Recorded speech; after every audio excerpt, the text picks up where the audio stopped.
handle the truth. The Denise Simon Experience.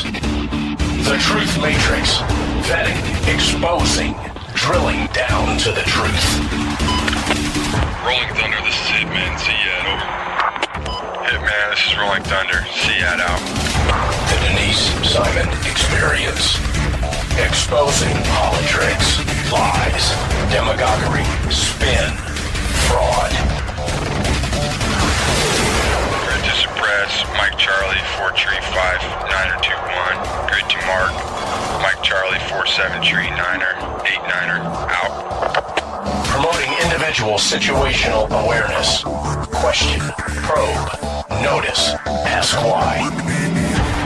Mark smoke on the deck, 2 rounds HEPT, gas TOT 5-3. And now, the Denise Simon Experience.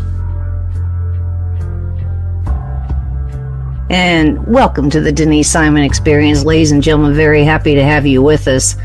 We're going to take this first segment here, and we're going to go all the way over to South Africa. It is a region of the globe that gets very little attention, and quite frankly, I think it had some national attention for probably 10 minutes or so, and then it just faded away.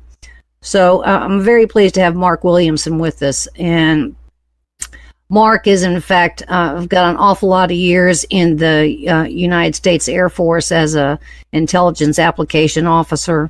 He has been to fighters weapons schools, and he's got a teaching degree. He has lived abroad. He speaks several languages, and I'm very pleased that he has been keeping current with what is going on in South Africa. So with that, Mark, welcome to the Denise Simon Experience. Well, thank you. It's an honor to be here. We have a very sad situation that's going on in South Africa. In fact, there's a lot of media outside the United States that has been sounding the alarm on what is happening in South Africa, and that is with regard to the farmers. And there's been a lot of dispute on whether that's a real condition or not a real condition. It's clearly a real condition where white farmers are in fact being attacked and in some cases killed, because I think there's been at least 85 deaths that I've counted, and kind of keeping some tallies, and over I think 400 or so that have been injured in some of these attacks, where the government really has these militia types that are going out and seizing these farms. So these farmers have a phone network where they call in for backup if their particular farm is being attacked in some form or fashion. Are you seeing that same thing, Mark? Well, sort of, yes. First of all, to put all of this into context, South Africa is the 25th largest country in the world by area, 24th by population, 34th largest economy. And then when you focus in on Africa, it's the second largest economy and also the most developed economy in Africa. So what goes on there is very significant on a global scale. And it's interesting to note also that about a quarter of the total population are actually unemployed, living on $1.25 a day. So you have a population there that is vulnerable to being exploited and perhaps manipulated in some cases. Okay, so there's a lot of issues there that they're steering towards the issue with people owning on the farms. And those farms are populated predominantly by people of European descent. Now, when I say predominantly, that's the ones that are being attacked. Are people of European descent. Of course, there are some people of African descent that actually work on farms with them who are also targeted as well. But usually these attacks are staged based on intelligence data that they're getting. They're keeping these under surveillance. They're attacking when the people are home. And I've seen statistics that as high as 47% of the time, the attackers are not at all interested in robbery or valuables, which kind of goes against the government's claim that when these attacks occur that it's mainly a robbery or just part of the regular crime rate. Also, what we're seeing is a lot of gratuitous violence. I saw one report where a person, a child, had actually been drowned in boiling water. And then a lot of other reports where the people are being stabbed with farm implements or being stabbed repeatedly. It just, the violence is just, it's incredible, it's gratuitous, and it seems sadistic, very highly sadistic would be a good way to describe it. And you know what's pretty interesting is you mentioned, Mark, the crime rate there. I mean, there's carjackings going on literally by the hour. And, yes, I mean, it's all over the board, isn't it? Well, there's a very high murder rate, there's a high crime rate. And one of the interesting features is that a little over a decade ago, the government of South Africa stopped keeping statistics on farm attacks per se, but rather just allowed the statistics to be released as the crime rate overall, which makes it very difficult to distinguish what's happening in the farms from the already high crime rate there. However, when you start digging down into the statistics, you see that although the murder rate and the crime rate are very high, the South African police cannot defend themselves. They're getting killed at a significantly higher rate, but at a much higher rate than the South African police are the South African farmers, especially, again, the Boer farmers, the people of European descent.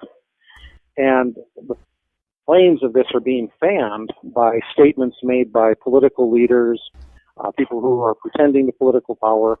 They've gone back to singing some old apartheid era, basically a war song, calling for the killing of the Boer farmers. And that particular song was defined as hate speech some years ago, and yet you hear that song getting sung now at rallies. There's a group called the EFF, and they seem to be loosely associated with the ruling African National Congress. Kind of the impression that I get is that these EFF people will say something kind of radical, and then the ANC, not all of the ANC, but some of the people in the ANC look to see that as a trial balloon just to see kind of how it flies and whether or not they want to go along with it or not. And, of course, there's discussion as to whether or not that impacts the attacks on the farms, on the farmers. But, of course, it creates an environment where people are going to think that these farm attacks are acceptable. And that's one of the, I think, the key issues. Another one of the key issues here is that the attacks don't seem to be just random violence. They're carefully planned. Mm-hmm. Frequently, the people seem to be highly trained and motivated. I've seen at least one report where the victims said that it appeared to be not just South Africans, but also Zimbabweans that were involved in the attack.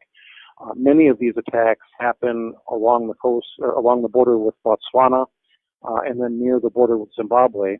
So that does provide an avenue for foreigners to ingress, and it's on that side of the country where they would be most apt to be found. Overall, it presents an image of more of a paramilitary intimidation or terrorist campaign. And when you go back and take a look at how the ANC came to power, they actually had essentially a terrorist wing that announced its existence with a bombing campaign. Back in the day, they used to lay landmines out in the rural areas. The landmines were very indiscriminate, of course. They killed a lot of people. Eventually, they had to stop with their landmine campaigns. It was alienating people.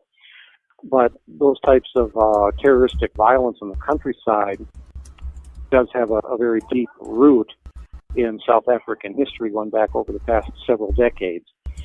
And then specifically the white-owned farms out in the rural areas were considered by the ANC back in the day to be legitimate military targets in their struggle for power.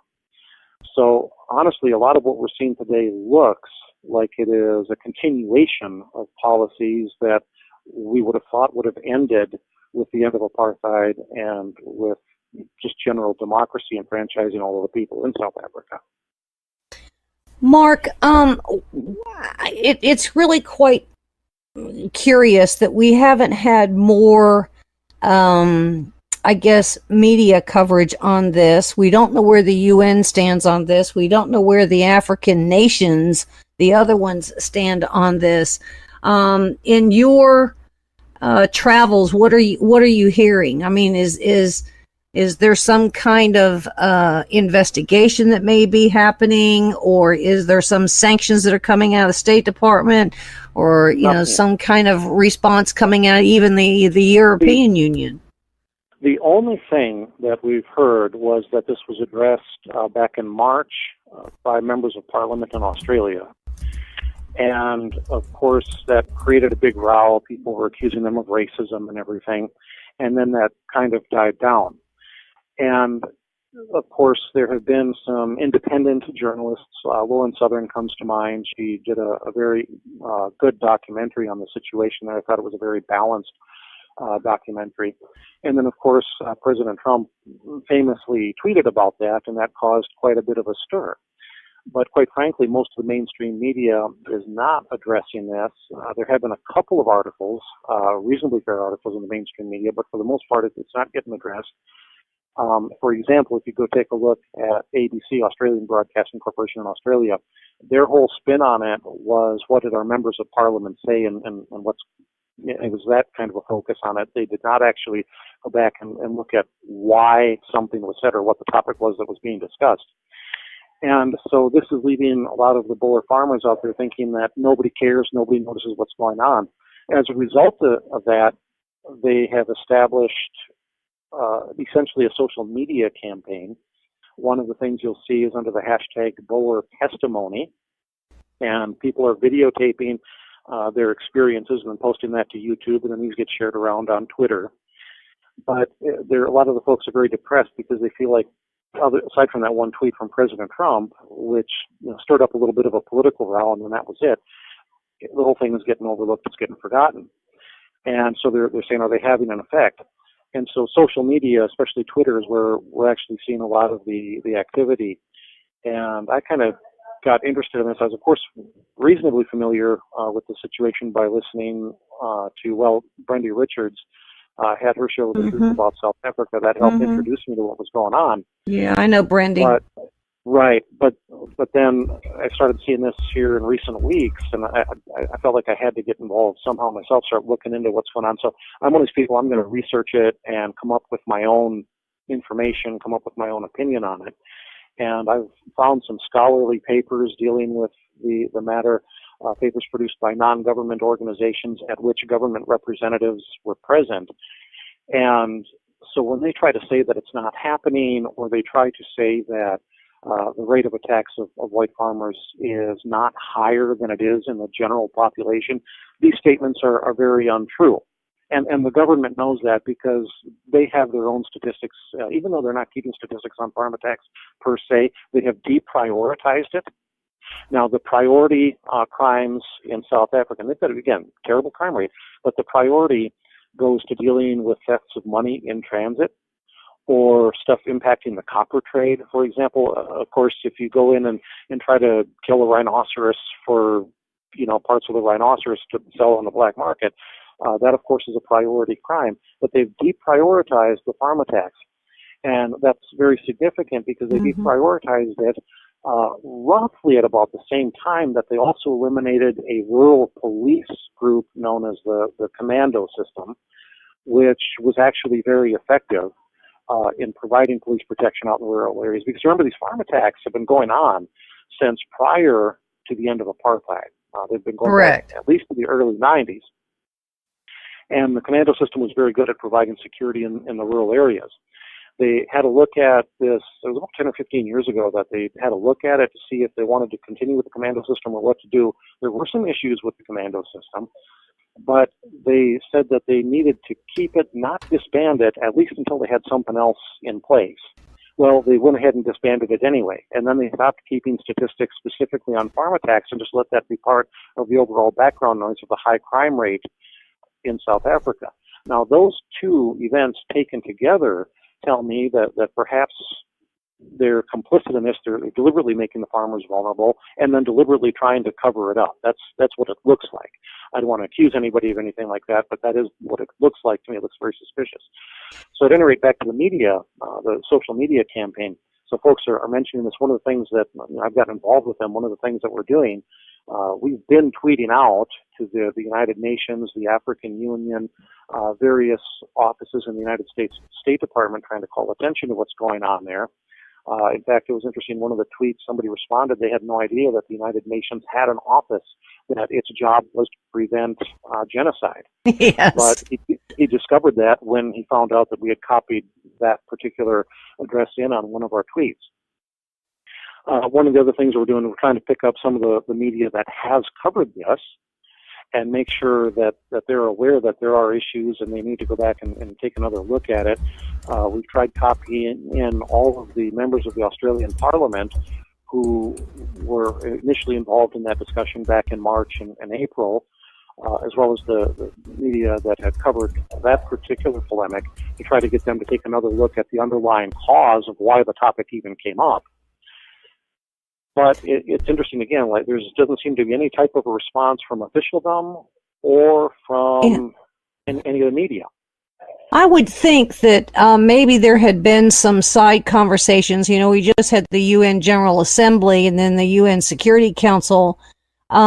Surely there has been some side conversations on some actions that can be taken, because, I mean, what's going to happen is that the economy of South Africa is going to, I think it's continuing to suffer, and at some point it's just going to tank completely. I mean, they obviously have other things that they can export, but when it has its own internal consequence here, and that means feeding their own people, correct?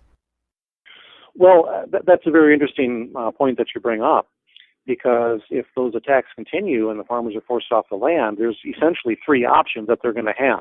One is to turn that land over to other people who perhaps do not have the corporate experience in order to know how to farm it. Keep in mind, these people that are farming this land, they have settled that land generations ago. Yes, yes. And there's a lot of, and by the way, this whole topic that they're referred to by some of the people that are trying to stir the trouble up, they're referred to as settlers. But that's a very misleading term. Like I say, they got there centuries ago in some cases. They've been on this land for generations. Didn't take it from anybody because nobody was on it, because nobody was using it, because until they settled it themselves, until they arrived there themselves and developed it with irrigation, nobody was doing anything with it. There were some nomads. That was it. But regardless of that, it takes some experience to understand all of the different aspects of running a farm as a business. And if they turn it over to people who have not had this type of training or don't have, even if they have some training, there's going to be a learning curve as they develop the experience. But, of course, the concern is that the farms might just basically fall apart, and that could result in a famine, in addition to a refugee crisis because of the ethnic cleansing. And that's what this looks like, by the way. Indeed. Another option that they would have would be, perhaps there's a deal cut between the ANC and China. Now, both South Africa and China are part of BRICS: Brazil, Russia, India, China, South Africa. And China's been very active in moving into Africa with investment. They offer, just a whole range of stuff, building infrastructure. They offer loans. They now have a military base established in Djibouti. Correct. They sold some fairly state-of-the-art surface-to-air missiles to neighboring Zimbabwe. And so one option might be for them to move in and do corporate farming. That might help, that might alleviate a famine. But, of course, what happens to all of these people who are being stirred up thinking that they're going to get free land if all of a sudden this gets, sold to some foreigners? Now, I think the government is already kind of ahead of the game on this, because they've got the narrative out that the difference between the so-called settlers and the Chinese is that they have invited the Chinese in. Indeed. So they're kind of ahead of the game on trying to set up an ally for that. But still, these people that are getting stirred up to do this, or at least to go along with it, are going to get betrayed. But there's a third option there, other than giving it to people who don't know how to use it, or giving it, for example, to foreign investment corporate farmers. Another option, and this is what I'm wondering if this might not be what they're looking at, would be to go after the mineral resources that was available under some of this land. If you take a look, a lot of the farm attacks seem to be concentrated north and west of Johannesburg, Pretoria area. And that happens to be an area where there is a concentration of gold mines. Gold, of course, is one of the major exports for South Africa. But when you take a look around, they're terribly rich in a lot of other minerals. I mean, they got obviously diamonds as well, but they've got cobalt. They've got just an incredible number of minerals. And that would be very important to feed China's growing industrialization. Yes. So I can't help but think that maybe somehow they're going to benefit from this. Well, I would think here at some point there's probably some discussions and maybe some movement that you might be some of this network there, this farming network, might be getting some outside security protections. Hiring a DynCorp or a triple canopy kind of thing, just to kind of see what really is happening there on the ground, do some investigations. Surveillance. And then we might see here at some point even some legal charges or some bigger sanctions coming from the United States. If anything is happening, I think the United States is rather slow at any kind of a response, sadly so. But I think if we put some public pressure out there to the State Department or USAID or... And we've been doing that. We've been trying to include all of them on the tweets, but again, it needs to get bigger. It needs to get stronger. These things should get retweeted, not half a dozen times or a dozen times. We need them to be retweeted thousands of times. Exactly. Well, we're at a crisis level, and I think maybe only you and me, maybe a few others are calling it a crisis level at this point. Right. But that's exactly where we are. This could very easily destabilize. Again, it's the most developed economy on the continent. It's the second largest economy on the continent. It is a major world supplier for an incredible number of minerals. And if they wind up having a refugee crisis due to de facto ethnic cleansing, that's what it is. If they wind up having a famine on top of it all, this could have implications for regional and ultimately global security. And there's some big players involved in it, And there are very big players, and China is one of them, and I would suspect, right behind China is probably Russia, too. And that's the other thing, because Putin has offered that all these people can move to Russia, but all that would do, if somebody really is trying to ethnically cleanse South Africa, then all that would do is help them ethnically cleanse the area. That's correct. That's not being friends of these people. And he's got the power. He could pick up the phone and call down to South Africa, and he'd only have to say a couple. If he said to cut it out, that would go a lot farther than it did when Obama said it to him about the meddling in our elections. Indeed. And he could shut that down real fast if he wanted to. And the government of South Africa has the power to do that. I understand that their police force is under-equipped, they're spread very thinly, and they can't even defend themselves. All right, and then going along with that, there's some corruption. But again, if this were a priority to the South African government, they could take care of it by deploying the police, by making sure they're properly equipped. They could get funding from China to do that. China would be happy, sure, to lend them some money. They could probably get funding from a lot of places, probably get it from the United States. Well, thank you, Mark, for being with us on the Denise Simon Experience. And for the listeners out there, please go check out there are some articles. I'm looking at one that even CBS reported it back in October of 2017. But we need to help bring some real attention to this crisis. And it is a crisis. It's a humanitarian crisis, if nothing else. And Mark, thanks so much for your contribution to this and your attention to this, and come back soon. Yes, ma'am. Thank you for having me. All right, ladies and gentlemen, more coming your way, so stay with us.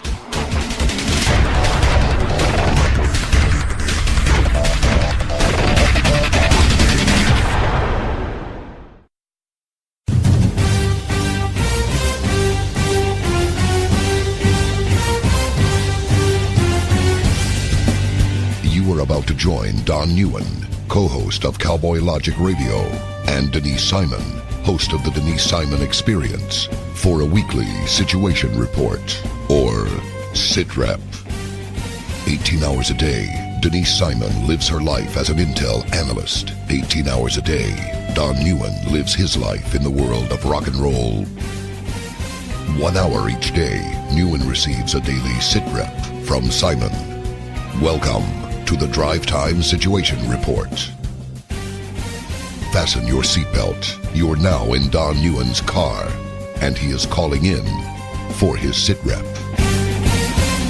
Check the Talk America Radio schedules for showtimes at talkamericaradio.us. Let me talk to you, black people. When you vote for blacks and put them in office under the banner of the Democrat Party, please explain to me what black people get as a result. This was not a nap that we have been taking. We are in a coma. You know what the interesting thing about pensions is? That's today's money given to people who ain't doing nothing for you today. Get off that black Democrat tit that they've been sucking on. Your country is being stolen from you, and the promise is being stolen from your children, and they're telling you it's all right while the rest of the world is trying to lap us. Well, why are we doing so poorly? 2 words: teachers' unions. Are you kidding me?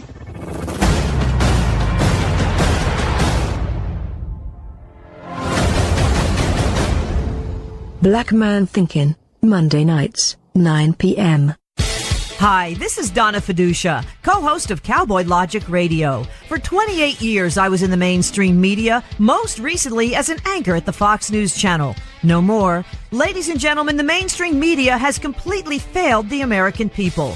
Radio networks like Talk America Radio will not fail you. Radio shows like Cowboy Logic Radio will not fail you. Check out the entire roster of over 60 weekly radio shows by visiting talkamericaradio.us. That's talkamericaradio.us.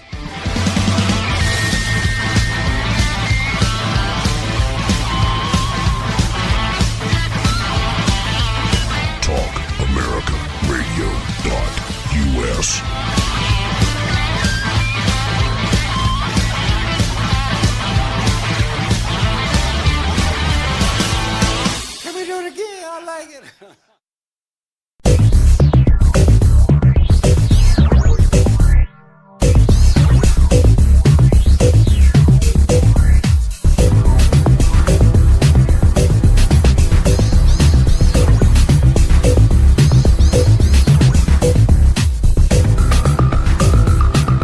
Welcome, ladies and gentlemen, to the Denise Simon Experience. Very happy that you could stay with us.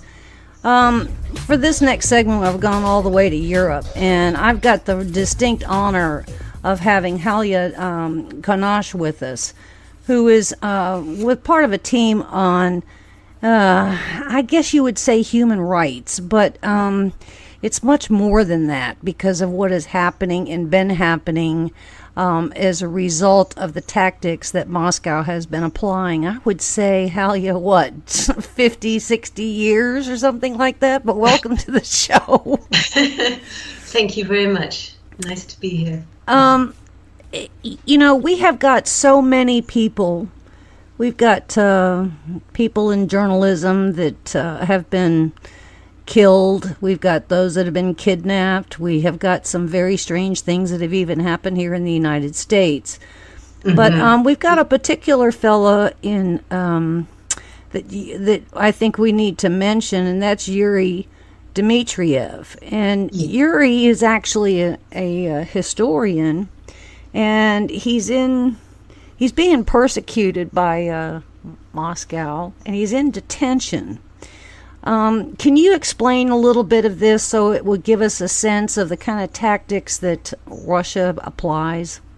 I'll try. Yes, Yuri Dmitriev is he's a historian, and he is also somebody who's been very important for Ukraine, for Russia, and actually for a lot of people whose families suffered under Joseph Stalin in the 1930s. Mm-hmm.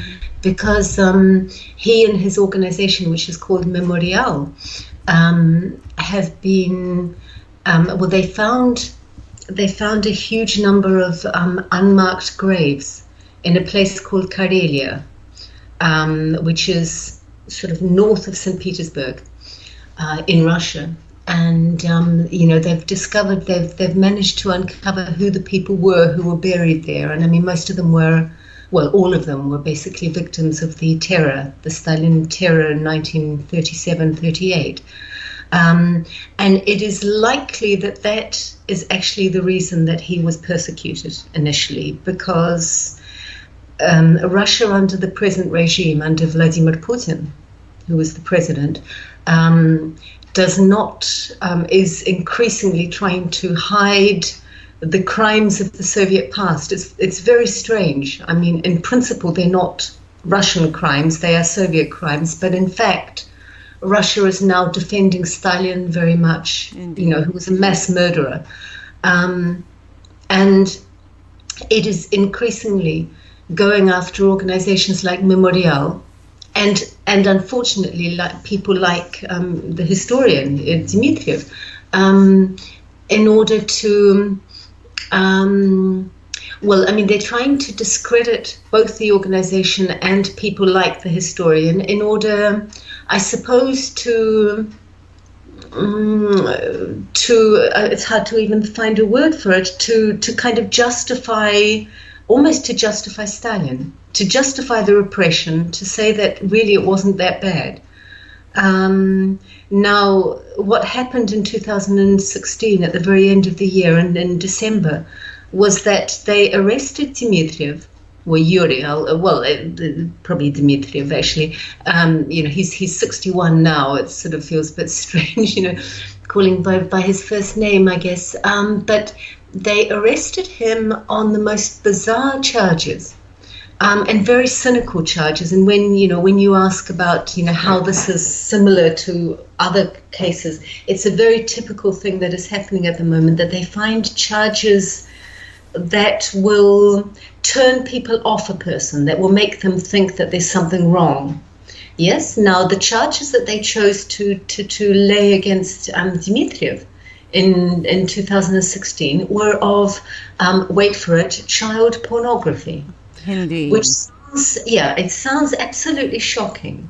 The problem was that there was no child pornography. There were 119, I think, photos over a period of around about 5 years of his adopted daughter, who had been very, very weak when he adopted her from a children's home. And, she'd been extremely weak, underweight, and the people in the children's home advised her, and the social services advised him to monitor her development, to check that she was developing correctly. So this is something that actually often happened. I mean, he wasn't the only person who's ever done this. He was taking photos of the child over the next 5 years. She was naked because basically it was the only way in which they would be able to see what she looked like, whether she was physically okay. And he was writing her weight and her height, which frankly is not the sort of thing people who are, I don't know people who are into right. I think it's probably not what they're normally interested in, frankly. I think, you would look for sexually explicit photos, and none of these were sexually explicit at all. They were simply photos of a little girl who had problems with her health. Now, they basically used this as a kind of method with Russian propaganda television channels, which are, Russian-controlled or state-controlled television channels. They produced a couple of really horrendous pieces of propaganda in which they tried to accuse Memorial and Dmitriev of all sorts of horrendous things, and obviously they used the case of this child pornography charge, which was nonsensical, as though somehow it completely discredited him and discredited Memorial. In fact, it did neither. But of course, it depends on who's got the control of the media button. If you can distort a television program using, and try to kind of hide the facts, which were that these were photos of a young child which were only on his computer. They were in a separate file on his computer, under her name, Natasha, and really only there in case the Social Security people wanted to see and check her development. Over all of those years, there were never any problems with the Social Security people at all. I think I may be using the wrong word. Social services. They were completely happy. He was he was an optimum father of this little child who loved him very much. Anyway, this all went. They found a mathematician. This is the prosecution. They found a mathematician, an art historian, and I've forgotten the third person. Somebody else very strange, like an architect. The three people were prepared to give an supposedly expert assessment, saying that they had found pornography in 9 of the photos, 9 out of 119. Now, the defense, this went to court, the defense produced proper experts, like the head of I'm not sure if there's such a term in English, sexology? Yes, okay, well, the professor of sexology at something like Moscow University actually appeared in court and said this is complete nonsense. There's no pornography in these pictures at all. And, they produced other witnesses, experts, who said that, yes, indeed, this was absolutely standard procedure, that people would take such photos. Eventually, there was an awful lot of publicity over this case, and it all became so obviously high profile and very, very damaging that for a moment there seemed a moment of hope, because quite incredibly, the first court actually acquitted him. Yeah? And Yeah. I say incredibly not because he was guilty. He was completely innocent, but it is absolutely incredible for Russian courts in political cases to behave at all independently. So, Halya, where we are with this is we have a historian who is attempting very much to prove historical facts that the old Soviet Union has denied for years, especially when he uncovered these bodies in these graves. And the Russian has obviously a historical society that was created by Putin, I think, in around 2012. And so what Dmitriev is trying to do is say, well, there's more here that needs to go into the history. And Moscow, the Kremlin, is pushing back hard on Dmitriev, so they've concocted whatever they can to discredit his work and him, right? That's exactly what they're trying to do, yes. And I mean, the very upsetting thing is that, there seemed to be this moment of success when suddenly he was acquitted.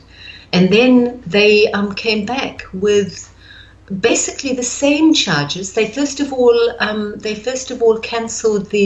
revoked the acquittal at appeal level. The prosecutor appealed and revoked the acquittal, though the acquittal was completely correct.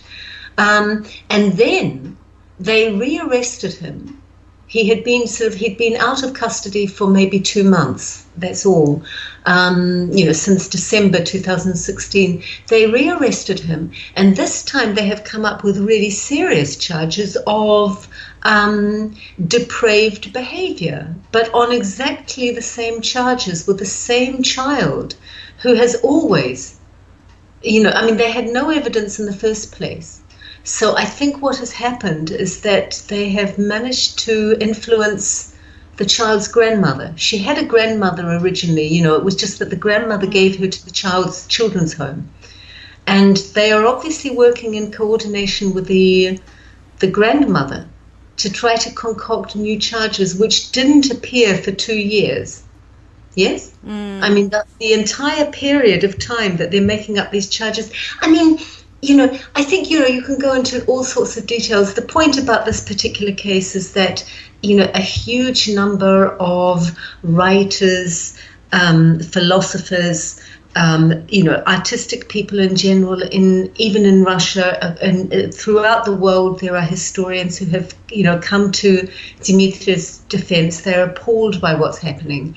I mean, I think it is generally accepted that this case is total fabrication from beginning to end. Unfortunately, like with so many of the cases that I deal with on a day-to-day basis with, Ukrainian cases, one of the worst things about it is that the courts do what the security service says, but it gets decided. It's not 100% certain that this is decided in Moscow. It could be decided locally. It's looking more and more likely that it's been decided in Moscow, that this is an attack on one historian of the terror, of the Soviet terror, and on Memorial, which is, a world-renowned organization, which is, for people like me, whose family was killed in 1937. An organization like that has just been, incredibly important. Finding out, it was the only way for people to actually find out where in my case, my grandfather and his brothers were killed. It was the only way of finding out was through this organization, which with huge sort of commitment and sacrifice, devoted years of their lives to kind of uncovering the details. Now, clearly, that's not what they want at the moment under the Putin regime.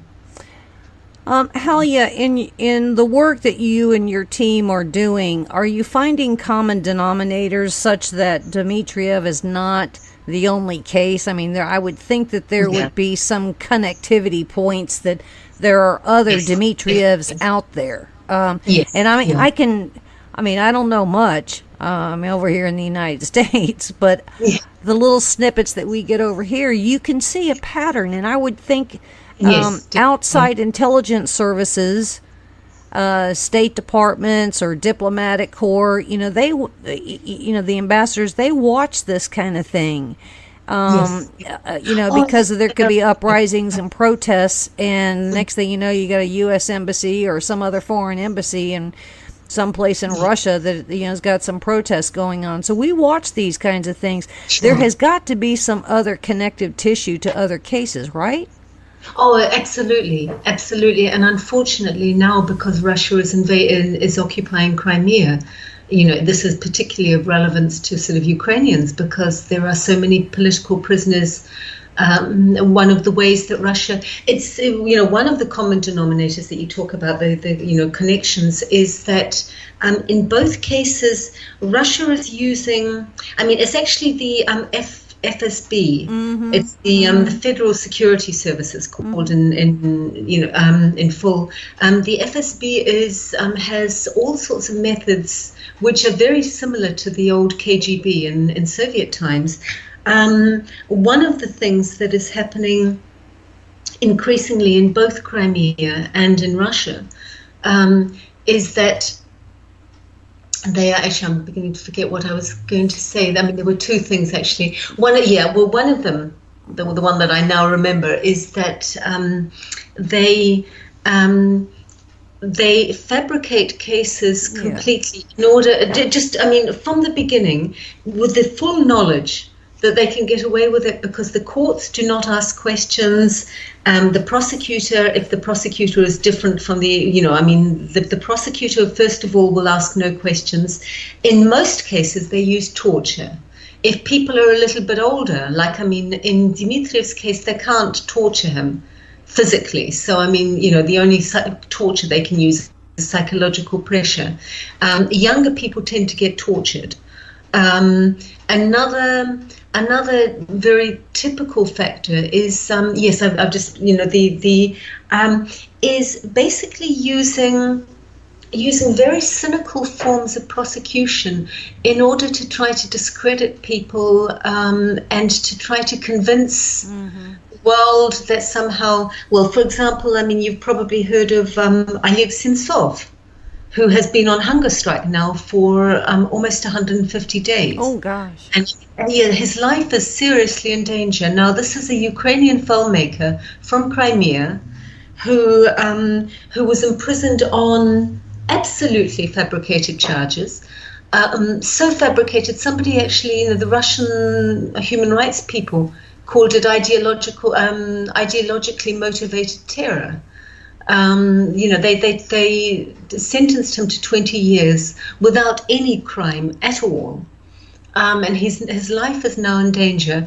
In his case, in Dmitriev's case, in a lot of the other cases, what is happening is that they are taking these kind of cases and trying to use them to justify, well, for example, Oleg Sentsov's case was to justify invading and annexing Crimea. It was kind of supposed to prove that Ukrainians were somehow doing bad things. In the case of Dmitriev, it's trying to again prove that that the current regime in Russia is right, that actually it wasn't that bad under Soviet times, and look how discredited these people are. Halya, I would say you can look at the conflict that's going on in Syria, and you can see the disinformation and the displaced blame. I mean, Russia's not taking the blame for anything that has happened in Aleppo or Idlib. So they're not taking the blame for the Malaysia flight that went down. And so this is a tactic, and I would say the intelligence services certainly know what the truth is. But if you have the people like Dmitriev that are trying to say, well, let me give you some more information here that an ambassador may not have, or some diplomatic force, then they end up in detention or some kind of persecution, right? Yeah, definitely. Well, I mean, I if I could just sort of say, I mean, in Crimea, this is happening absolutely brazenly. There is a wonderful organization, a sort of civic initiative called Crimean Solidarity, which began mainly among Crimean Tatars, but not only, some ethnic Ukrainians as well, began this organization after the political repression began. And, they're supporting political prisoners, but they are also providing information. Russia has crushed free press in Crimea. You don't have any anymore. And so it's been very, very important that the social media were reporting armed arrests, armed searches, horrendous things that were happening, people being tortured. These civic activists in Crimean Solidarity were providing that information. It was incredibly important. Now, since over the last year and a half, I would say that, a very large number of my Facebook friends, people whom I was contacting over what was happening in Crimea, have actually been arrested themselves. And they are facing, again, very, very long sentences on charges that bear absolutely no scrutiny at all. And the idea is clearly to kind of try to crush the information flow, try to crush those who are providing information to the West. And so when you have journalists that show up dead, and they do. Well, that's another thing as well. Yes. Well, but I mean, they're necessarily trying to report some of these things. So those that are trying to report are now afraid to report because of fear of death. Of course, yeah. No, well, I mean, very recently, a person was poisoned, probably because he was trying to get to the bottom of how 3 journalists in the Central African Republic. I mean, it all sounds as if it's all over the world, but in fact, the Russian link is very, very clear. These were probably killed, these 3 journalists, including one guy who was just wonderful, Jamal, his name was, who was very, very important for Crimea, for Ukrainians generally. Now, the 3 of them were killed almost certainly by the, it may not have been directly the security service, the Russian security service, but it was definitely Russians who were hired hands. Yes, yeah. And, so yes, I mean, the number of people, well, I mean, we've all seen what's happened in England as well with these, these former agents, Skripals. But the other thing the other thing that is very important to mention, and it's extremely worrying, is that, Russia is spending an inordinate amount of money on, for example, Russia Today, which you probably have in America. We do. Yes, well, unfortunately, and I will say it quite openly, it is, it's reasonably intelligently done propaganda, but it is propaganda. And they tell really quite toxic lies on a lot of subjects. And a lot of the other organizations which, they may not even realize that they're actually being supported by Russia, who is fueling people. They don't want to leave Crimea. They don't want to stop their aggression against Ukraine. They don't want to stop bombing children in Syria. And so they simply spend money on propaganda instead. And, it's basically, brutally speaking, it's cheaper to pay journalists without very many ethics. We call them trolls over here. Yeah, yes, exactly. Yeah, that this is about trolling. Yeah, it's all worrying. We're so happy here in the United States that we can, have some, channel to people like you that are trying to tell some of these stories, because they're not going to get told even in our own media. Well, I'm very grateful for the opportunity. It's like it's too much trouble. And then if you want to try and, get the details, the accuracy of the details of some of these stories in order to tell them, there isn't anybody in Moscow that's going to cooperate. No. So we have to deal with whatever it is that we have to deal with. And we can clearly see a pattern. I mean, the pattern goes back to certainly around the 1940s, it hasn't stopped since then. And well, in fairness, it did stop for a while. I mean, or at least it got much better under Reagan. After in the 1990s. I mean, right. In terms of the banditry in the country, it was probably worse. But in terms of the sort of kind of flickerings of democracy, they were beginning in the 1990s. I think Vladimir Putin, who was ex-KGB, correct, an ex-KGB agent, has an awful lot to answer. Well, I mean, I hope one day he will answer at the International Not a chance. But I mean, well, no, I'm not so hopeful either. But it would be very nice if he did. He has an awful lot of war crimes on his record. As well as you said, Denise, murders of journalists, Anna Politkovskaya, many others, and terrible things that have happened in Crimea since Russia invaded. Well, I mean, just shocking, including many disappearances, actually. Halya, we're very, very grateful that you've shared this time with us, and I hope that you'll come back often, because it's not a topic that we want to set aside. I mean, it's an ongoing thing, and it affects locations across the globe, as we have seen. We had a dead Russian here in DuPont Circle in Washington, D.C., and then you have the attempted murders and poison in Britain. But ladies and gentlemen, please take a look at Yuri Dmitriev so you can understand what Halya is saying and sharing with us. And thanks so much for this time. Keep up the good work, and I'm going to keep in touch with you as much as I can, because I don't want to let it go. Okay. So thank you so much. And ladies and gentlemen, there's more coming your way, so make sure that you stay with us.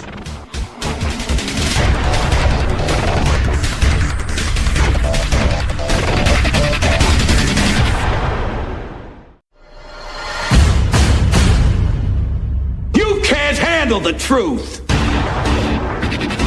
Denise Simon Experience. The Truth Matrix. Vetting, exposing, drilling down to the truth. Rolling Thunder, this is Hitman. Ziad, over. Hitman, this is Rolling Thunder. Ziad, out. The Denise Simon Experience.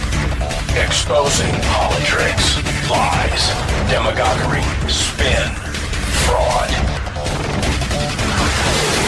Grid to suppress, Mike Charlie, 4 tree 5, 9er 2-1. Grid to mark, Mike Charlie, 4-7 tree 9er, 8-9er, out. Individual situational awareness. Question, probe, notice, ask why. Mark smoke on the deck, 2 rounds AGPT, gas TOT 53.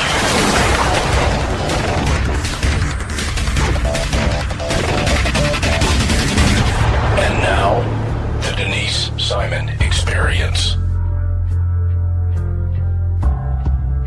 And thanks, ladies and gentlemen, for staying with us here on the Denise Simon Experience. Our favorite law firm is back. Yippee! Pacific Legal Foundation. And I am joined by Brian Hodges. And we're going to talk about, again, we seem to, I don't know, the government just seems to not want to let up on property owners. And so Brian's going to explain a couple of things because we have some news that's happening at the Supreme Court. But welcome, Brian. And why are we talking about a frog that's not there? We're protecting a frog that's not there. Why are we doing that? Well, that's what we're asking. Maybe I should give a little bit of background. Yeah, please. It's your show. Well, on Monday, the Supreme Court heard arguments in a case that Pacific Legal Foundation has been involved in for a while. The case is called Weyerhaeuser v. U.S. Fish and Wildlife Service, and it concerns this mysterious dusky gopher frog. Just a little bit of background. The dusky gopher frog is an endangered frog that only is found in one pond in Mississippi. Now, you'd think, the Endangered Species Act authorizes Congress in certain circumstances, or authorizes the government in certain circumstances to declare critical area necessary to protect endangered or threatened species. So you'd think, this one pond in Mississippi, fair game. But the Fish and Wildlife Service declared a swath of land in Louisiana as critical habitat that can't even support the frog, and where the frog hasn't been seen since 1965. Oh, 50 years? Well, yeah, more than that. Interestingly, also, in association with this frog, until 2012, was named the Mississippi gopher frog. As part of this regulatory action, the Fish and Wildlife also changed its name so that it didn't have this, designation as living in only one state, which is where it's located.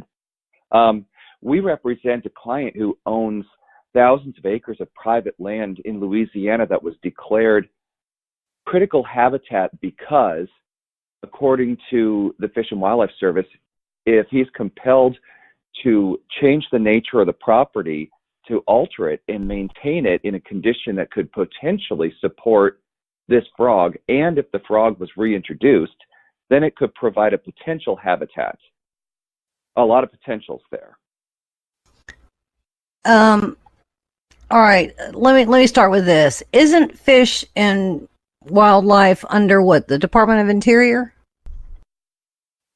Oh boy, I am not. I believe so. Okay. And don't we have a whole new administration with secretaries in each of these agencies that have a little more logical sense than we've had previously, such that they can rein in some of the stupidness of Fish and Wildlife? Well, you'd hope that the change in administration could have that effect, but these rules have been in place for decades. The gopher frog was declared endangered back in 2001. These policies have been in place for decades, and there has been a substantial effort by the government, both legal and regulatory, to push these programs forward.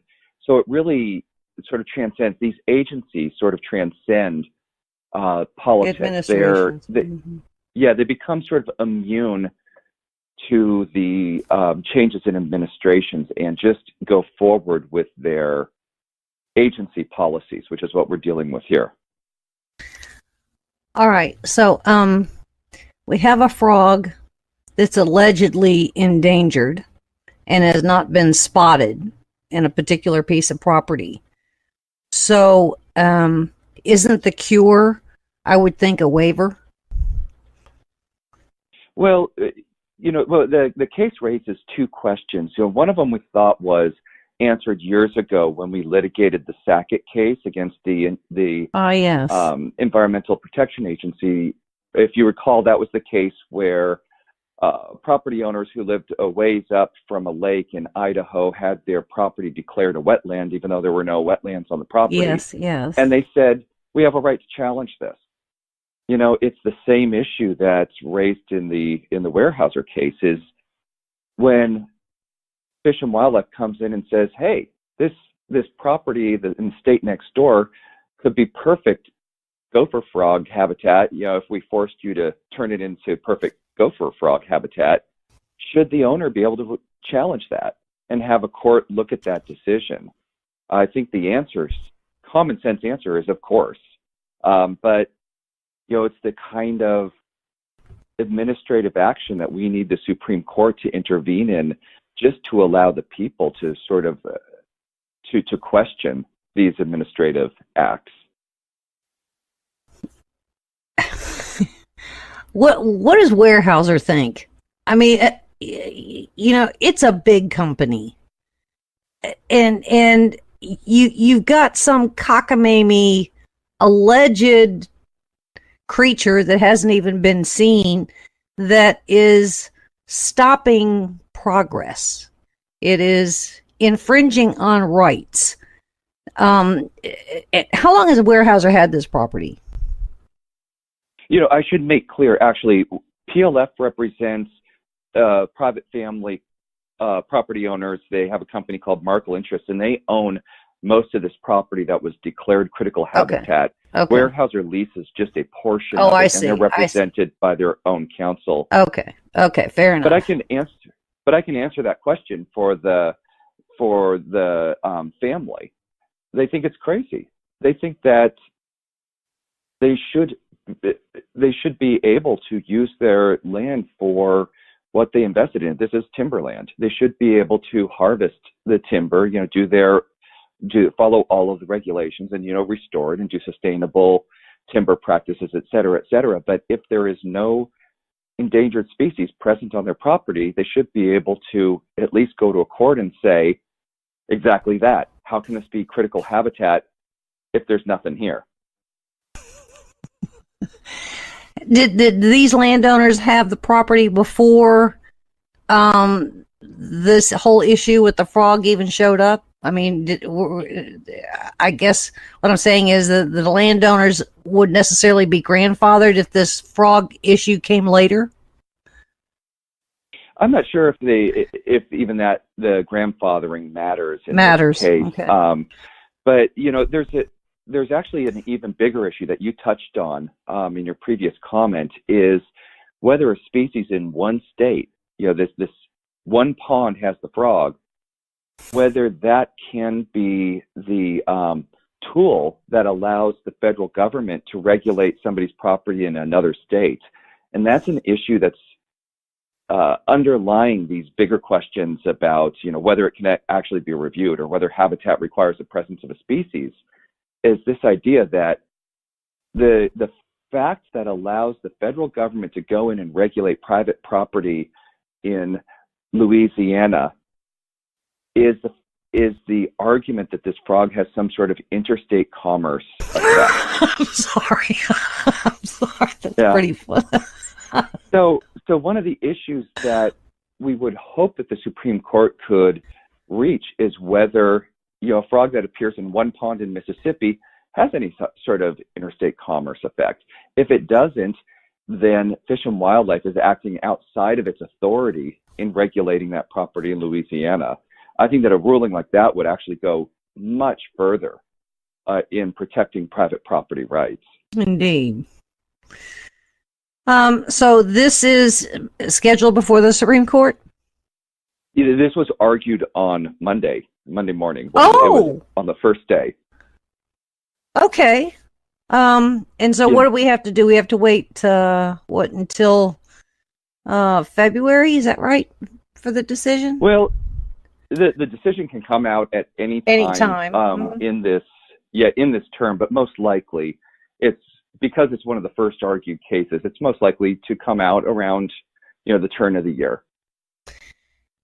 And so I have to ask the sidebar question: were there giggles in the Supreme Court when they were kind of like me when they were presenting? Were you presenting this case?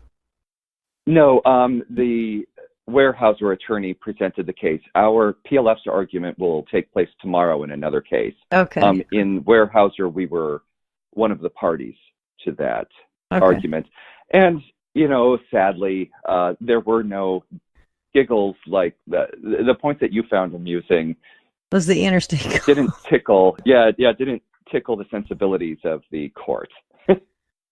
They don't have much of a sense of humor. If it is, it's real dry and you have to go find it, don't you? Yes. Well, yeah. You kind of miss the Scalias. All right. Yeah, certainly. Certainly we missed him being on the bench yesterday because he had the ability to cut through all of the garbage and get to the heart of the issue.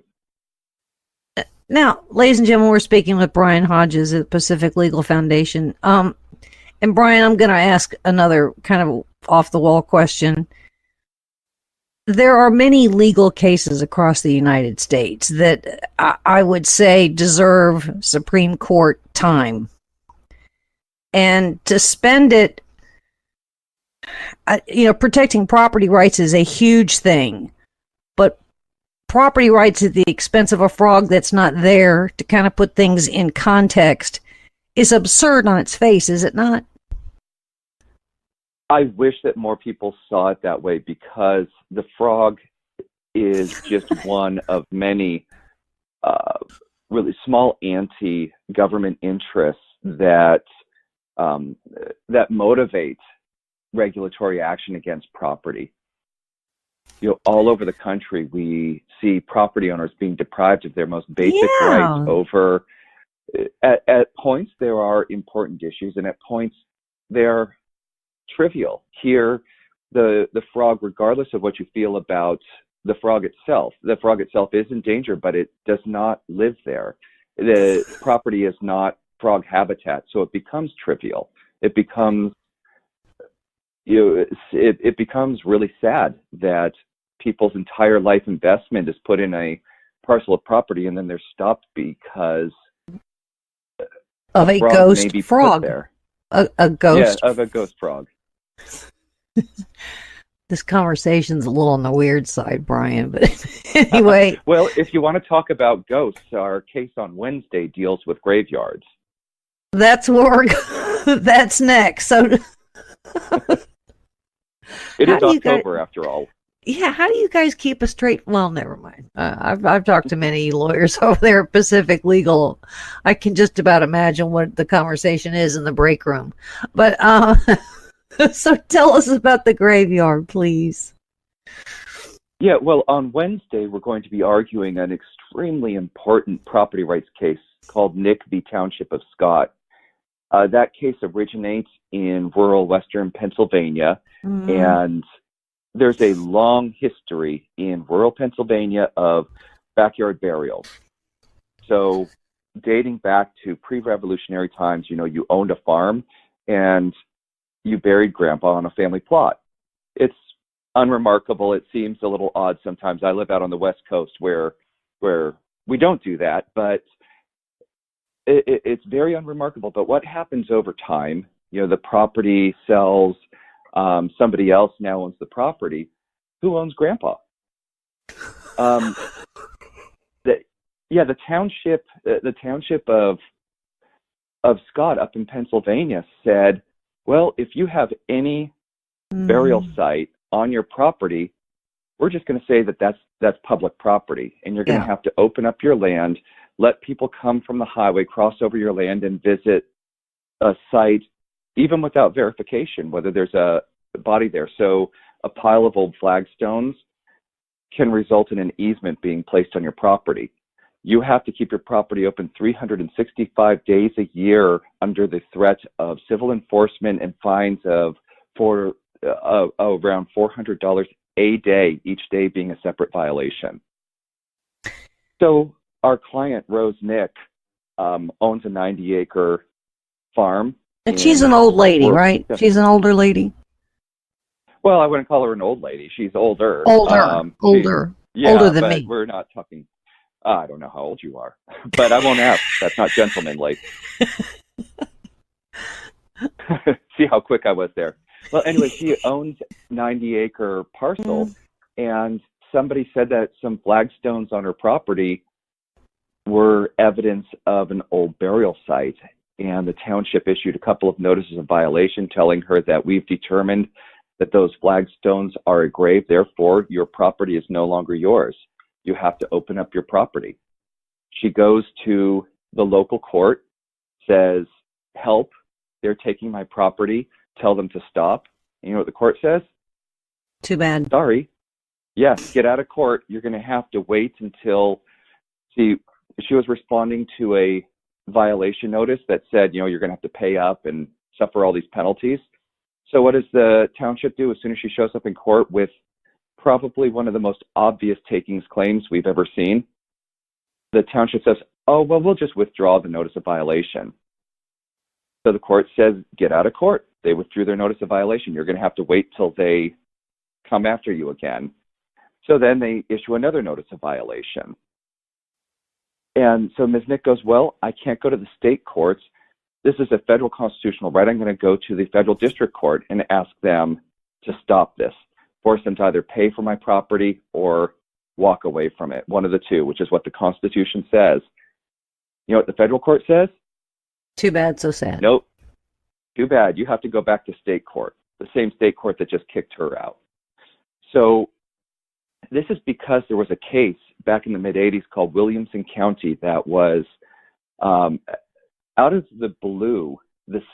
The Supreme Court said that in order to state a claim for a federal taking, you have to exhaust your state, all state remedies, which would include filing a lawsuit in a state court, which gets it completely backwards because just compensation is the remedy for a taking. You can't prove your entitlement to just compensation. You can't get that remedy without a chance to go to court and prove that you're entitled to it, prove that the government action is taking your property.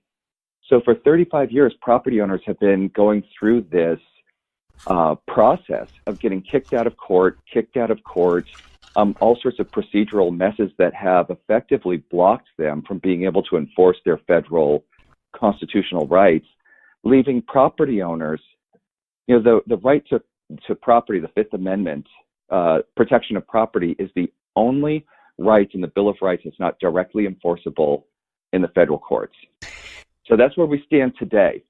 She's in no man's land, isn't she? Yeah, we're now, you know, several years in and she hasn't gotten past go. And so has anybody paid to have some ground penetrating radar to see if there's even a cemetery or a bones there? No, and that doesn't even matter really, because even the principle here is even if there are bones there, it's still her property and they would have to pay to condemn an easement. Mm-hmm. I see. So that's sort of, I mean, it's an interesting fact, but it's irrelevant to the legal claim. So this goes to this is argued before the Supreme Court bench tomorrow, correct? Yes, tomorrow morning we'll be arguing the case. And interestingly enough, we have a strange ally.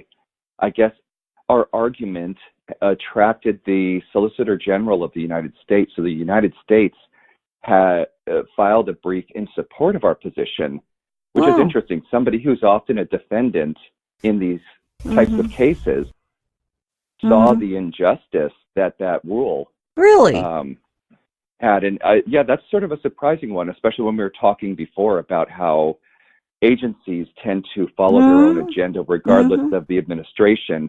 Well, here we have one of the top agencies that's directly answerable to different administrations stepping in and saying, yes, property owners should have a right to directly enforce their federal constitutional rights in the federal courts. After all, that is what Congress said when it enacted the 14th Amendment, was that the Bill of Rights is directly enforceable against the states, and when it enacted the Civil Rights Act, which said that we're going to open up the federal courts to ensure that states do not violate people's civil rights. So, which property right is one of them. And so at least she's not in no man's land anymore. With you, and then if you've got the U.S. Solicitor General, this has been going on a lot of years, hasn't it, Brian?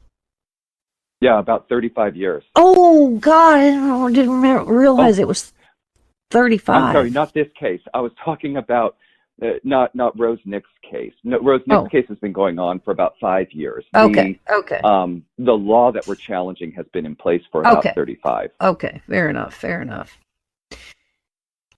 When you go into Supreme Court, how much time do you get? 30 minutes? The total argument's an hour, so each side typically gets 30 minutes to argue. We have given up some of our time to the United States because they want 10 minutes to argue in support of the position that she should be given access to the federal courts. And I would say, since the Supreme Court is not televised, this would be one case that I would vote yes to televise this particular argument, wouldn't you? I would love to see all arguments televised because I think it's a lesson. It's hard to understand what the justices mean just by reading the transcript. Mm-hmm. And I think it would help people to understand how the court functions and how it deliberates, especially at this time when issues surrounding the Supreme Court have such political interest. Boy, indeed it does. The Supreme Court can't get out of the headlines here for the last month or so or more, and I suspect it'll be in the headlines for several more months to come. Ladies and gentlemen, we're speaking with Brian Hodges of the Pacific Legal Foundation, and you can visit their website and see the work that they do, pro bono, I might add, to their clients at pacificlegal.org.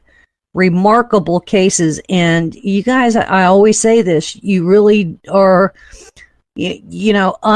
unsung heroes in the work that you do. So congratulations, and I'll be looking for the email in a big way to see what the results are. And Brian, thanks so much for your time. Oh, thank you for having me. All right, ladies and gentlemen, there's more coming your way, so stay with us.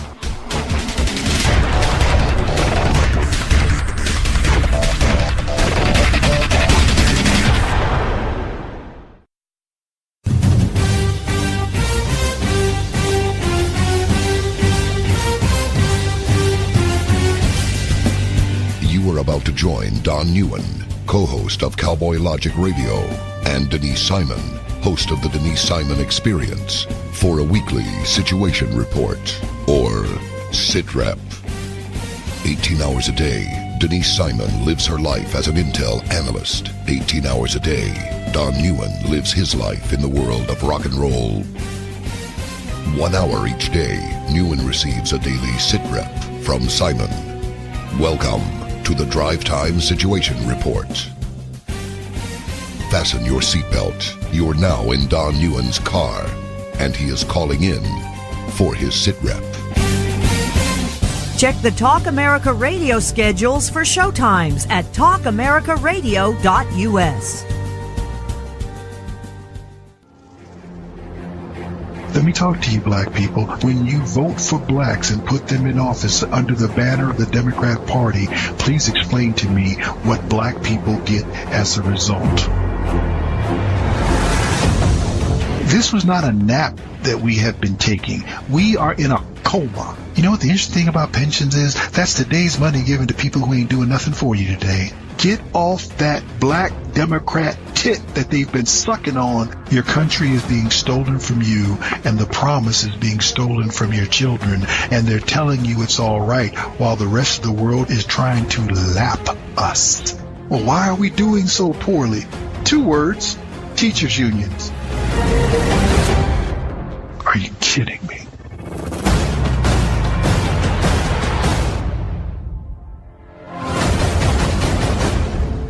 Black Man Thinking, Monday nights, 9 p.m. Hi, this is Donna Fiducia, co-host of Cowboy Logic Radio. For 28 years, I was in the mainstream media, most recently as an anchor at the Fox News Channel. No more. Ladies and gentlemen, the mainstream media has completely failed the American people. Radio networks like Talk America Radio will not fail you. Radio shows like Cowboy Logic Radio will not fail you. Check out the entire roster of over 60 weekly radio shows by visiting talkamericaradio.us. That's talkamericaradio.us.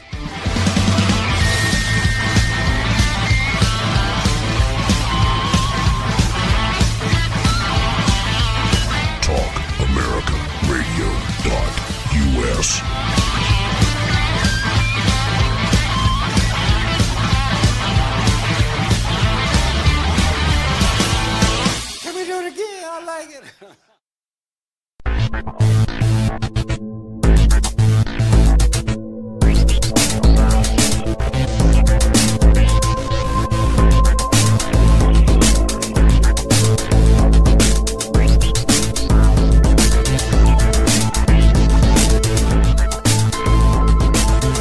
And thanks, ladies and gentlemen, for hanging with us here on the Denise Simon Experience. I gotta tell you, I have really an overachiever on the other end of this call. I'm almost like super humbled that he has decided to join us. But who I have is Daniel Toma.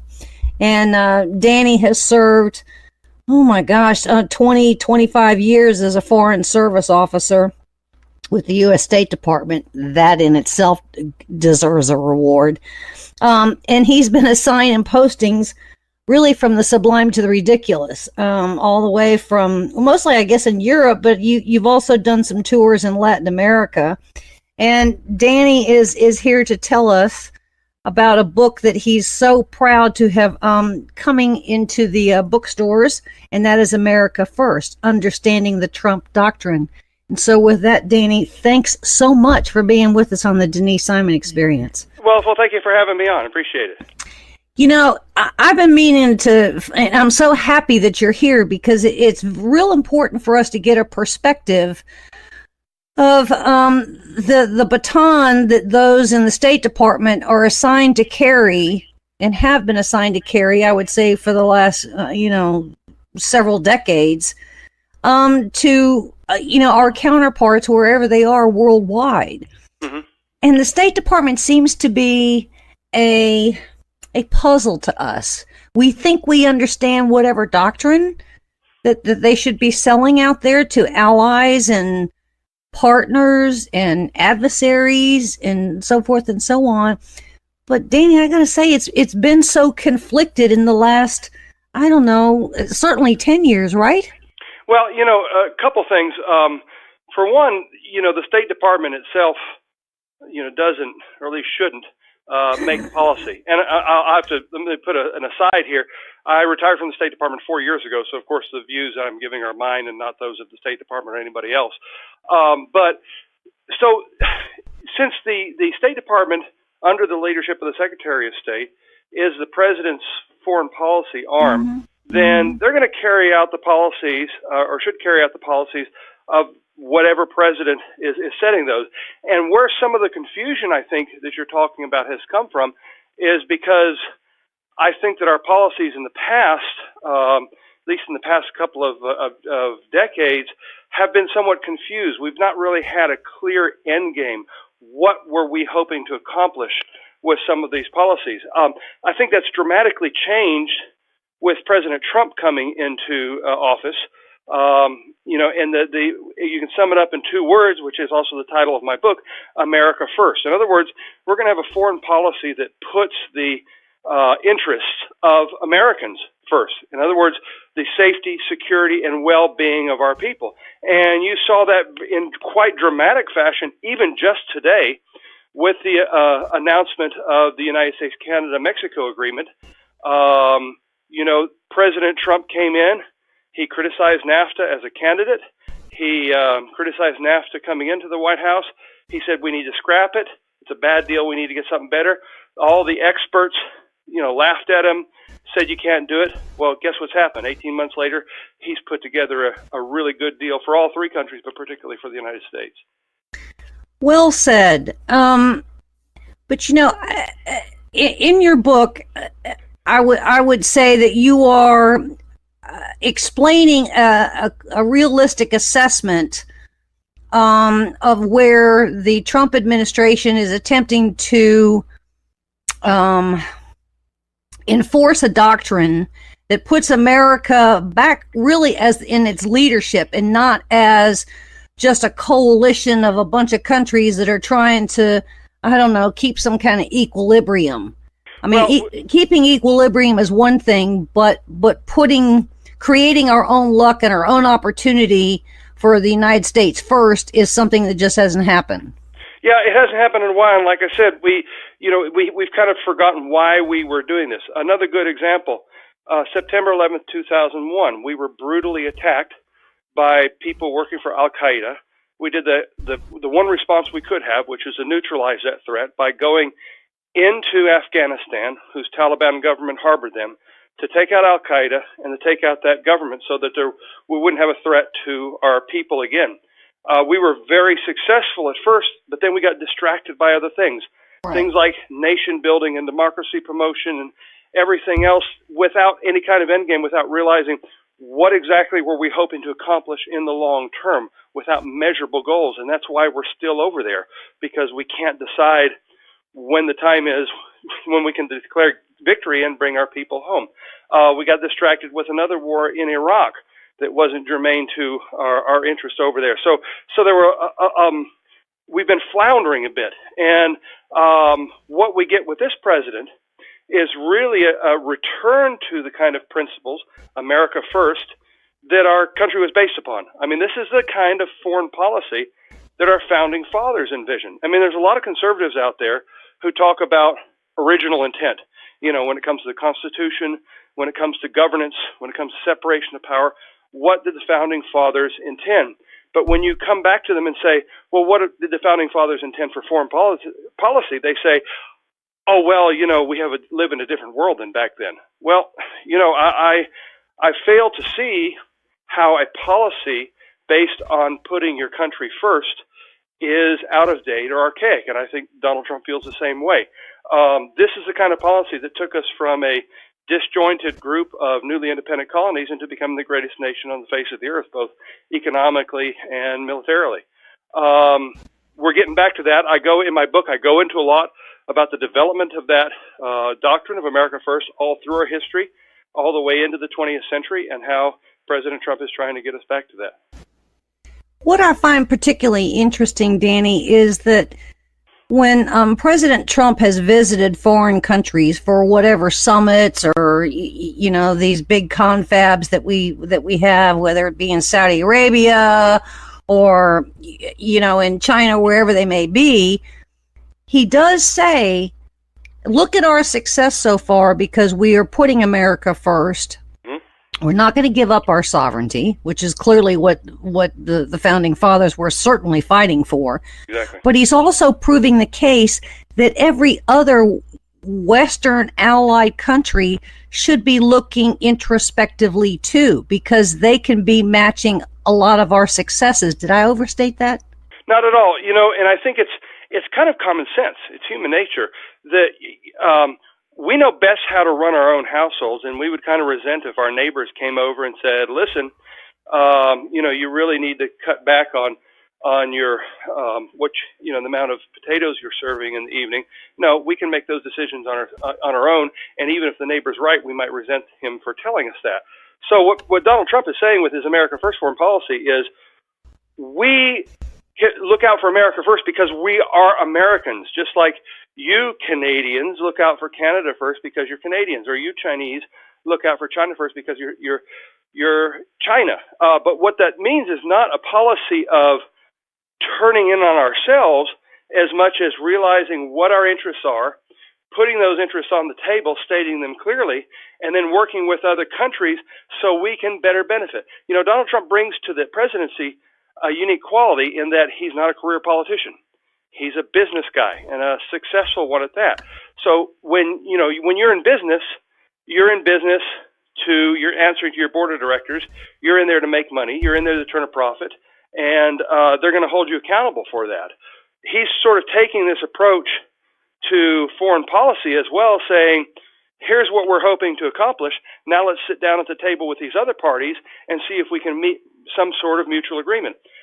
Again, getting back to this trade deal, I mentioned this again because it's today that it was announced. Donald Trump came forward, reached a deal with Mexico, and there was all sorts of wailing and gnashing of teeth coming out of Canada, and also from a lot of critics of within our own country of Donald Trump saying, we're alienating our closest allies in Canada. Well, what happened? Donald Trump was looking out for America first. He was looking out for American interests. The Canadians realized he was serious about defending those interests. This was no charade, and they came and sat down on the table and hammered out a deal that's really going to be good for not just American manufacturing, but American farmers and ranchers as well in the long term. And they were a little embarrassed because, if I got this right, Canada made a call to our trade team, our trade representative team at 10 o'clock at night and said, okay. Yeah, they had a midnight deadline, and they said, I guess he's not going to back down, so we better go with it or we're going to get left out in the cold. All right. Now, I get to ask you as a challenge, if the United States is not taking the lead across the globe as best they can to maintain some kind of equilibrium, who's going to do it? Well, but what exactly does that mean? What I mean that's exactly right. Yeah, is what we have to defend our interests, and we defend those interests everywhere they exist. And I go through my book. You might ask some of your listeners out there, say, well, what are our interests in these parts of the world? Well, I've got a good answer for you. Pick up my book. I've divided the entire world up region by region and talked about what U.S. vital interests are in each of those regions and what we need to do to defend them. Equally as important, we need to stay out of those matters that are not in our interest. Because if we go projecting our power just because we are, as Democratic Secretary of State Madeleine Albright said, the indispensable nation that sees further into the future, we're just going to create a lot of resentment, a lot of ill will, and work against our interests by creating instability where we don't need to be. Good example, the whole so-called Arab Spring, when there were revolts during the Obama administration against some of the established authoritarian regimes in the Arab region, which were certainly no friends of ours, and certainly not happy-go-lucky democratic places. But what happened by our backing these movements, at least by word, we have places that are now nests of instability, yes, where terrorists can take refuge and pose a direct effect to our interests where we may not have had that kind of threat before. So let me ask you this wild question, Mr. Danny, and that is, because I noticed something during the Obama administration, and that was Obama himself didn't seem to have any friendship beyond, I guess, the token phone call once a month with some other world leaders, such that he would bring them in personally and the wives, and they'd play golf together. I think we had maybe it was Prime Minister of Britain at the time, that they went to a basketball game during the March Madness in Dayton, Ohio. But beyond that, I haven't seen that. And yet when you look at previous presidents, they all seem to have at least some kind of a deeper, or something more than a superficial relationship with some of these world leaders. And I would say that those connections have value in the diplomatic world and in a doctrine, right? Yeah, I attest to whether Obama did or didn't have those kind of relationships, or what the depth of those relationships were. But those relationships are important.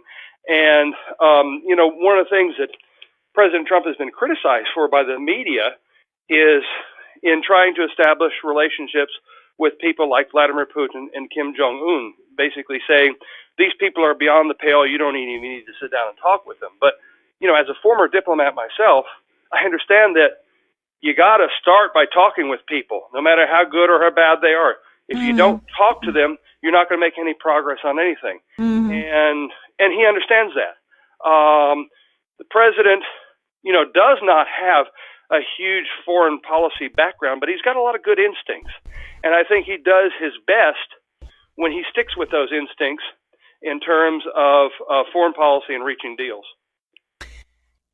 You make a great point there, but I would also say, even if a president didn't necessarily have some of that, then those that are at the Pentagon, at the Joint Chiefs of Staff level, even at the 3 or 4 star flag officer level, and those in the State Department, even in CIA, there were those relationships that understood and understand, I think today, certainly with Pompeo, where we need to be going. So I see that those candles being lit and those flames, I think, growing a little bit bigger in the right way. Did I say that right?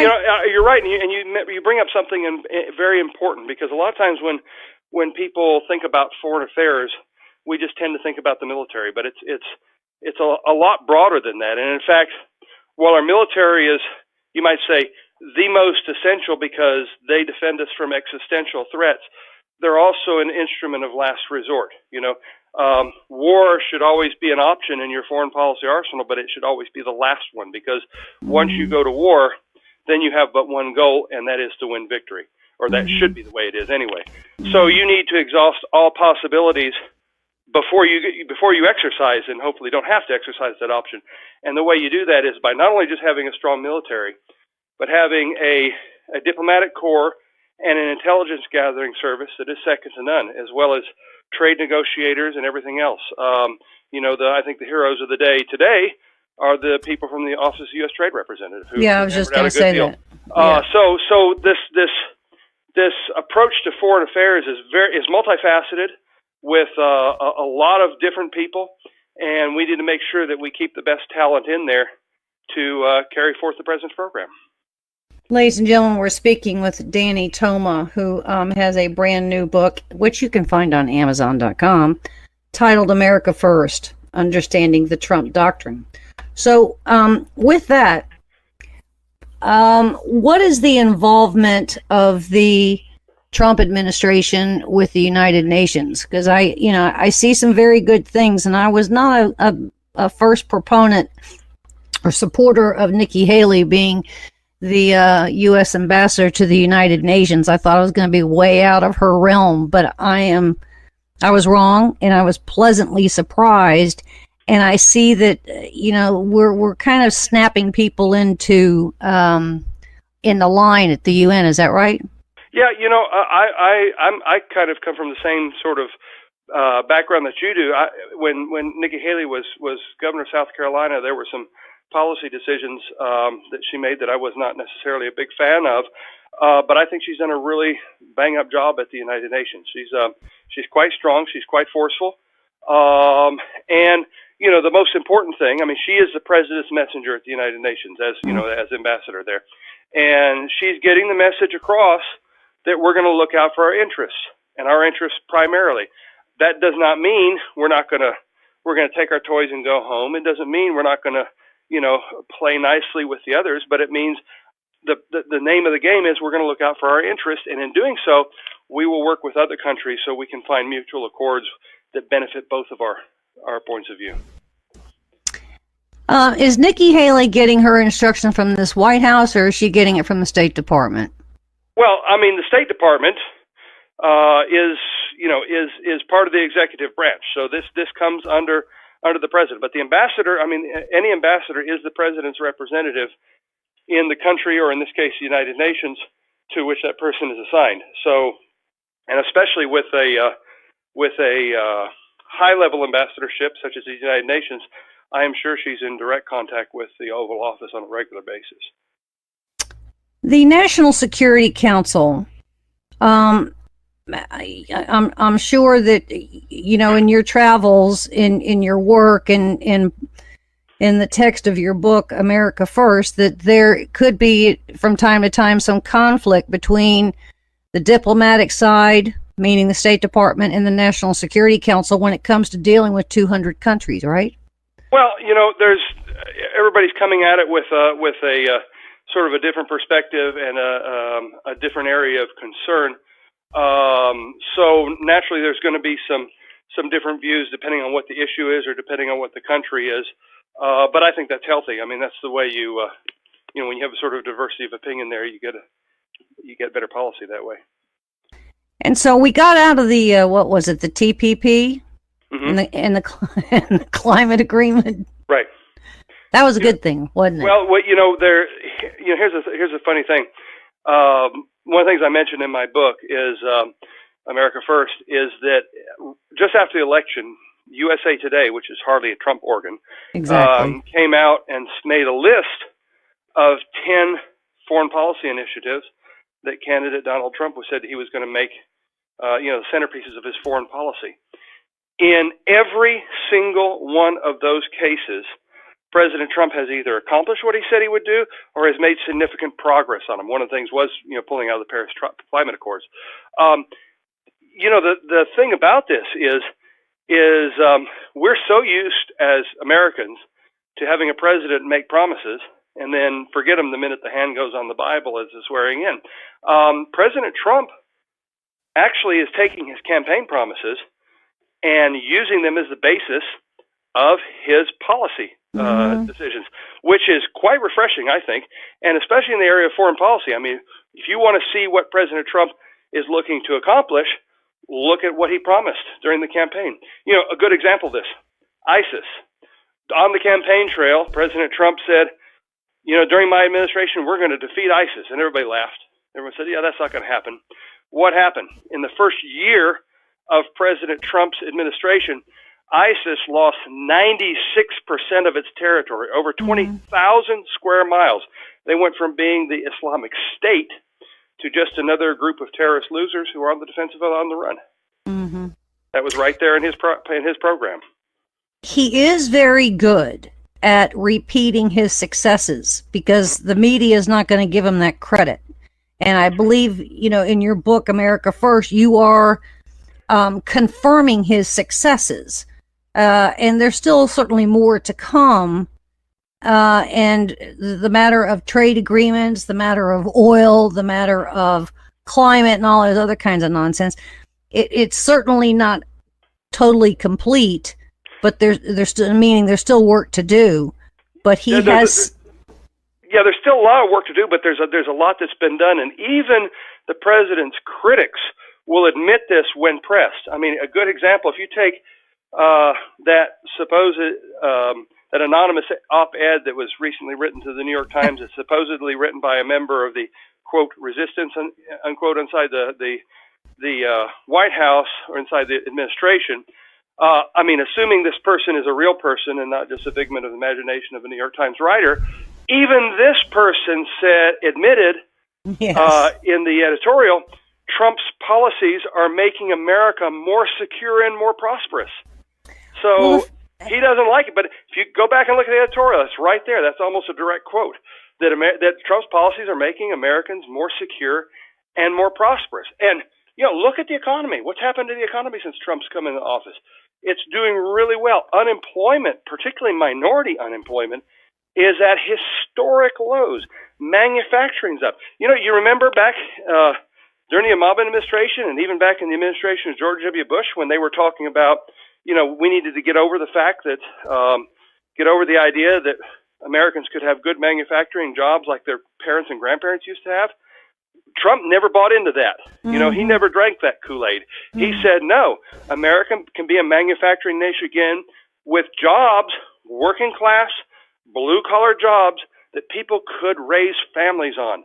That's crucial because, we can't condemn a whole class of people just because they don't have advanced degrees to being greeters at the Walmart. No, we should keep good manufacturing jobs here. Trump understands that, and the kind of trade deals he's working out is bringing manufacturing back. Steel industry, aluminum industry, working in the coal industry, all those kind of things. And the manufacturing activity has gone up, consumer confidence has gone up, small business optimism is at highs that we haven't seen since the Reagan administration. So here's what we're talking about again. When we talk about foreign policy or any other kind of policy, you need measurements for success. You need to have end game, you need to have goals, you need to have ways of measuring it. And by any measurement that we've seen so far, it seems to be working. Well, and there was going into the summit with Kim Jong-un, prior to the summit even happening, the media did say, is this guy ready for the Nobel Prize, Peace Prize? Because, the left and the media were stunned that this was even pulled off. And yet another one is on its way. So, ladies and gentlemen, we've been speaking with Danny Toma, who obviously and thank you for your service in the foreign service realm, who has spent 25 years in it, in a lot of posts around the world, speaks several languages, and just decided that, he had something to say, and he wrote this book, found on Amazon.com, America First, Understanding the Trump Doctrine.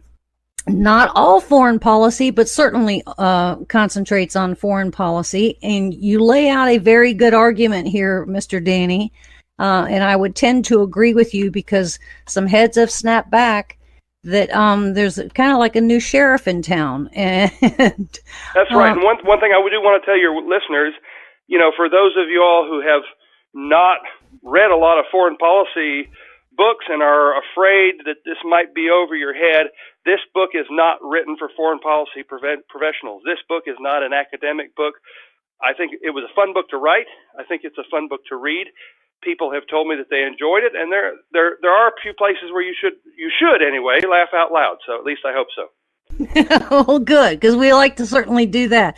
I congratulate you on this, and I'm so pleased, one, that you took the time to write the book. I think you're doing us a public service by having this book.